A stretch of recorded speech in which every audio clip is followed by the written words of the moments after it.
Ya me escucho. Gracias.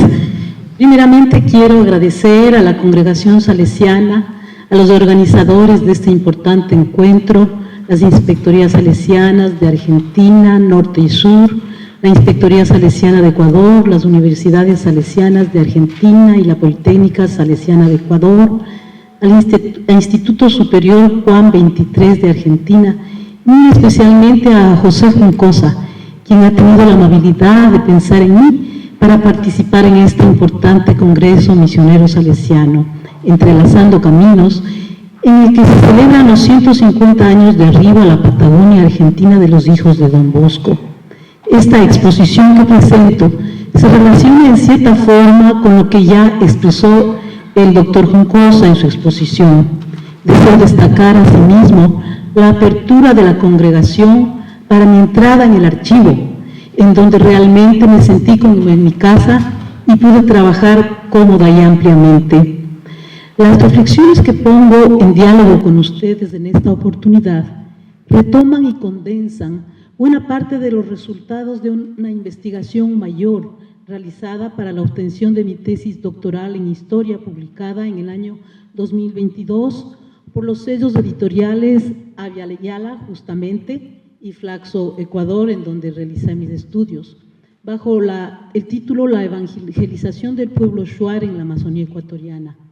También he integrado en estas reflexiones algunos avances realizados posteriormente con respecto a la misma temática y desde otras perspectivas analíticas que expongo a continuación.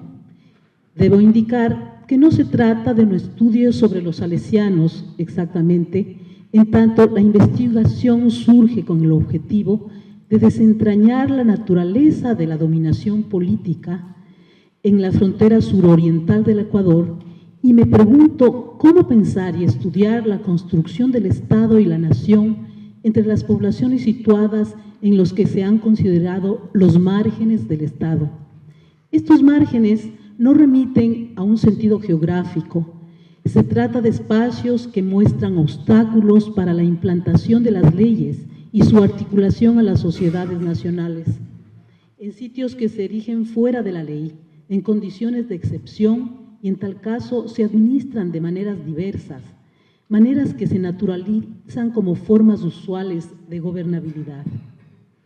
En cuanto a la época de estudio, este análisis arranca hacia fines del siglo XIX, entre 1893 y 1894, cuando los salesianos tienen luz verde desde Roma, desde la propia congregación, con Don Bosco aún a la cabeza, y del gobierno ecuatoriano para misionar en el suroriente amazónico. Abarca hasta mediados del siglo XX, tomando como referente final la conformación de la Federación de Centros Shuar y Achuar en 1964. En aquellos años, las misiones católicas adquieren preponderancia como autoridades en la región.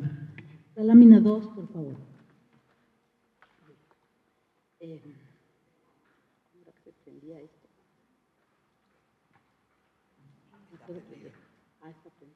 Pero va el láser.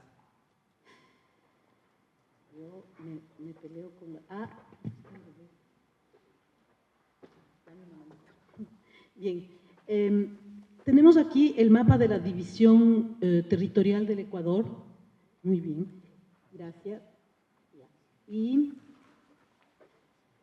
la provincia de Morona Santiago es esta que tenemos aquí.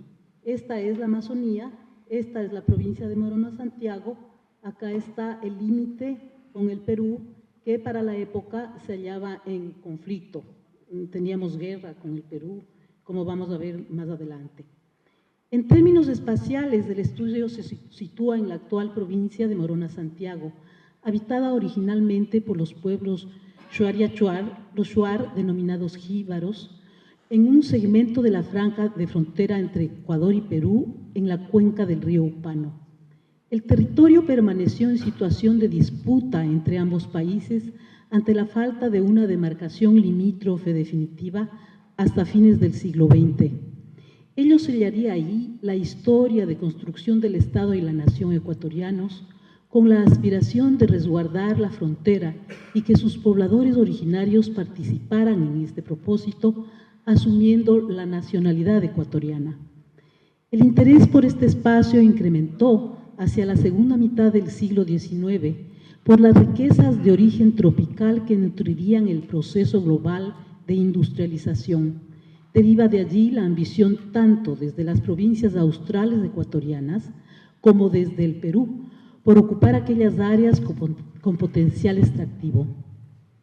Hacia inicios de la época de estudio, la incorporación al Estado y la nación ecuatorianos de estos territorios y sus habitantes originarios constituían asignatura pendiente, situación que se supera con la presencia salesiana. La lámina 3, por favor. ¿De dónde surge la pregunta de investigación?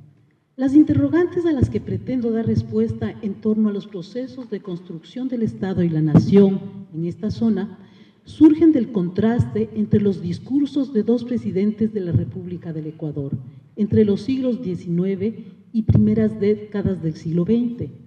En su mensaje de 1871, el presidente Gabriel García Moreno decía de los Shuar: solo una tribu, la de los jíbaros, pérfidos, asesinos y antropófagos, no da todavía esperanza de reducirse, y tal vez no está lejos del día en que tengamos que perseguirla en masa a mano armada.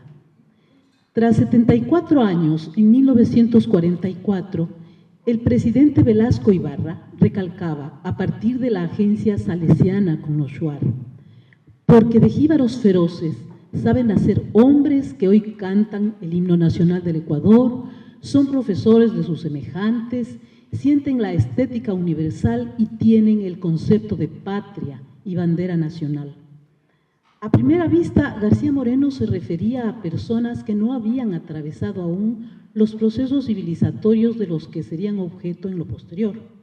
Ello se desprende, en cambio, del discurso de Velasco Ibarra, al evocar otra realidad sobre los mismos personajes. Estos se proyectan contemplando la disciplina del Estado, se reconocen como ecuatorianos dispuestos a defender las fronteras patrias y aparecen tutelados por los misioneros salesianos. ¿Cómo interpretar la transformación que reseñan las palabras de los mandatarios?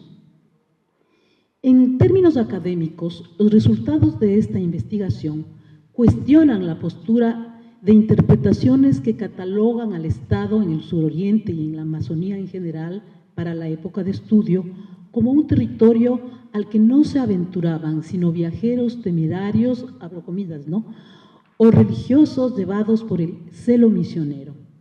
Esto decía Jean-Paul Delaire en 1944. El suroriente es visto como débilmente controlado para el periodo que abarca esta investigación. De allí se desprende que los religiosos encarnaron al Estado en la subregión, garantizando la presencia estatal a través de su autoridad. Esta es la hipótesis principal de esta investigación. En cuanto a la propuesta metodológica conceptual para explicar la transformación a la que aludía Velasco Ibarra en 1944 con respecto a los jíbaros, ha demandado una indagación de carácter multidisciplinar a través de diversas vías metodológicas y conceptuales, basadas en fundamentos de las ciencias históricas y acogen los planteamientos de la antropología política, de la sociología histórica, las ciencias políticas, por mencionar algunas.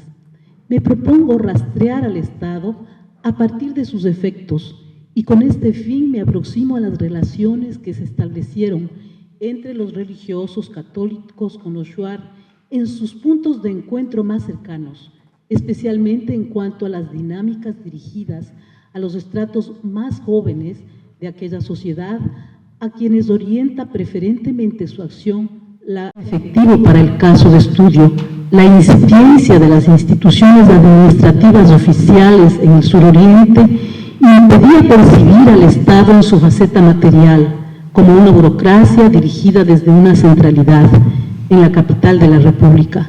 Esta investigación rastrea al Estado en la experiencia cotidiana de los gobernados, en los afectos y desafectos hacia la autoridad estatal, en la cultura y la identidad y se lo asume como un proceso histórico en constante movimiento, presente en múltiples locaciones.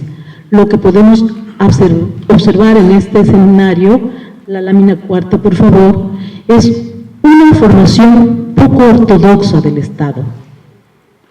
En 1830, la primera Constitución de la República decía: este Congreso Constituyente nombra a los venerables curas párrocos por tutores y padres naturales de los indígenas, excitando su ministerio de caridad en favor de esta clase inocente, abyecta y miserable.